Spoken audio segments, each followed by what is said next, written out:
ఆత్మీయ పురుషుడు క్షీణించిన స్థితిలో ఉంటే దేవుడు మాట్లాడినా గ్రహించే స్థితిలో ఉండవు. అందుకే అయ్యో దేవుడు నన్ను నడిపించడం, దేవుడు నాతో మాట్లాడటం లేదు అని చాలామంది అటువంటి అపోహలో బ్రతుకుతున్నారు. దేవుడు మాట్లాడుతున్నాడు. గ్రహించడానికి మన ఆత్మీయ పురుషుడు బలపరచబడాలి. అనేక మంది ప్రార్థన జీవితం చూసినా, వాక్య జీవితం చూసినా చాలా బలహీనంగా ఉంటుంది. ఎందుకు? సమయం గడపరు. దేవునిలో బలపడాలంటే రాకెట్ సైన్స్ కాదు, సమయం గడపాలంతే. సమయం అనేది చాలా ప్రాముఖ్యం. డబ్బు కంటే లోకంలో ఉన్న వాటన్నిటికంటే ప్రాముఖ్యమైనది, విలువైంది సమయం. డబ్బు పోతే డబ్బు తెచ్చుకోవచ్చు, ఇంకేదైనా కోల్పోతే అది తెచ్చుకోవచ్చు. సమయం కోల్పోతే సమయాన్ని నువ్వు ఎన్నడూ తెచ్చుకోలేవు, కోల్పోయిన సమయాన్ని. అందుకే అన్నిటికంటే ప్రాముఖ్యమైనది, అన్నిటికంటే విలువైంది సమయము. ఈ సమయము ప్రాముఖ్యమైనది కాబట్టి నీవు దేవుణ్ణి ఎంతగా ప్రేమిస్తున్నావో, ఎంతగా నువ్వు దేవుణ్ణి ఆరాధిస్తున్నావో. ఆదివారం వచ్చి చేతులు లేపి 2 పాటలు పాడి అయ్యా దేవా నిన్నే ఆరాధిస్తున్నావు అంటే సరిపోదు.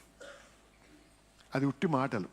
నిజంగా ప్రేమిస్తున్నట్టయితే సమయం గడపాలి.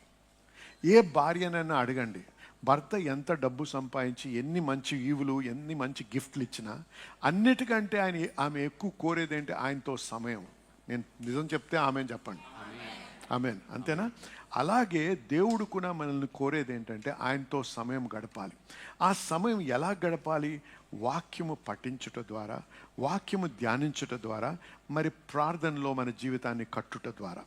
అందుకే నేను ప్రోత్సహిస్తూ ఉంటాను. ఇప్పుడు 1 గంట సేపు అయినా మీరు ఏం చేయాలి?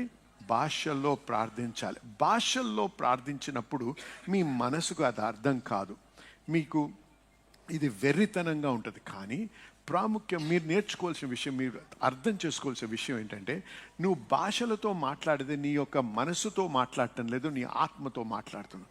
దేవుడు ఆత్మ అయి ఉన్నాడు కాబట్టి ఆత్మతో ఆత్మ మాట్లాడినప్పుడు మన మనసుకు అర్థం కాదు. ఏ మనిషికి కూడా అది అర్థం కాదు. అర్థమైన ఆరామని చెప్పండి. ఇప్పుడు నేను మాట్లాడటం ద్వారా ఏం చేస్తున్నాను? నా ఆత్మీయ పురుషుడిని నేను బలపరుచుకుంటున్నాను.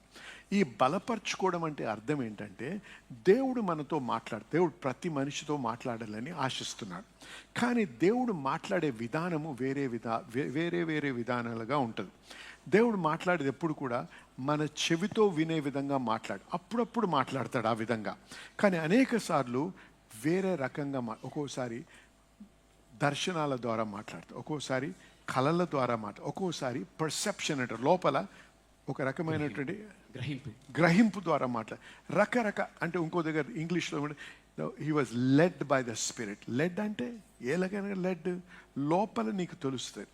ఎప్పుడైతే నీ ఆత్మీయ పురుషుడు బలహీనంగా ఉంటాడో ఆ లీడింగు, ఆ పర్సెప్షను, ఇవేవైతే ఉన్నాయో చూసారా, అంటే అదంతా అది the language of the spirit అంటాం.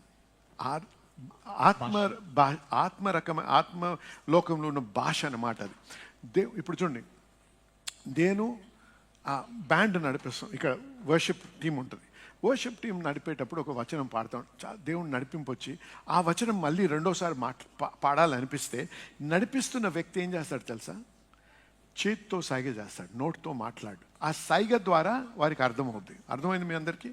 అలాగే దేవుడు మాట ద్వారానే మాట్లాడాడు, రకరకాల విధానంగా మాట్లాడతాడు. ఇవి మనం గ్రహించక దేవా మాట్లాడని దేవుణ్ణి శోధిస్తూ ఉంటాం మనం. దేవా మాట్లాడు. ఎందుకు? నువ్వేం ఎక్స్పెక్ట్ చేస్తున్నావు, ఏం ఆశిస్తున్నావు?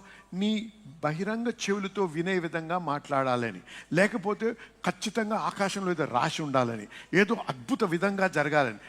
కొన్నిసార్లు దేవుడు అదే విధంగా చేస్తాడు. కానీ అది సాధారణంగా దేవుడిని మనతో మాట్లాడే విధానం కాదు. సాధారణంగా మనతో మాట్లాడే విధానం ఏంటంటే, ఇంగ్లీష్లో అంటే ఇన్వర్డ్ విట్నెస్ అంటారు, అంతరంగ సాక్ష్యం. చూసారా? ఇన్వర్డ్ విట్నెస్ ద్వారా దేవుడు మాట్లాడతాడు. ఇన్వర్డ్ విట్నెస్ అనేది ఎక్కడ వస్తుంది? మైండ్లో రాదు, స్పిరిట్లో వస్తుంది. హల్లెలూయా. కాబట్టి ఎంతవరకైతే నువ్వు బలహీనంగా ఉంటావో, నీ ఆత్మీయంగా బలహీనంగా ఉండడం వలన ఏమవుద్ది? నీ ఆత్మ దేవుడు మాట్లాడినప్పుడు గ్రహించే స్థితిలో ఉండదు. అందుకే దేవుడు నేను ఈ మార్గంలో నడిపించాలని ఉద్దేశిస్తూ ఉంటాడు. ఎందుకు? ఈ మార్గం ద్వారా వెళ్తే నువ్వు ఉన్నత స్థితికి వెళ్తావు. నువ్వు ప్రార్థన చేస్తున్నావు, ప్రభా ఏది ప్రభా, ఏం చేయాలి ప్రభా, ఏం చేయాలి ప్రభా, మాట్లాడుతున్నాడు దేవుడు. గ్రహించే స్థితిలో లేవు, నువ్వు బలహీనంగా ఉన్నావు. నీకు నడవాలని ఉంది ఆశ, కానీ శరీరంలో బలం లేకపోతే నడవగలవా? ఇది మార్గం అని తెలుసు, కానీ క్షీణించిన స్థితిలో ఉంటే నువ్వు నడవగలవా? నడవలేవు. అలాగే ఆత్మీయ మనుషుడు, ఆత్మీయ పురుషుడు క్షీణించిన స్థితిలో ఉంటే దేవుడు మాట్లాడినా గ్రహించే స్థితిలో ఉండవు. అందుకే అయ్యో దేవుడు నన్ను నడిపించడం, దేవుడు నాతో మాట్లాడటం లేదు అని చాలామంది అటువంటి అపోహలో బ్రతుకుతున్నారు. దేవుడు మాట్లాడుతున్నాడు. గ్రహించడానికి మన ఆత్మీయ పురుషుడు బలపరచబడాలి. ఇందు నిమిత్తమైన మనం ఏం చేయాలి? భాషల్లో ఎక్కువగా ప్రార్థన చేయాలి. ఆమేన్.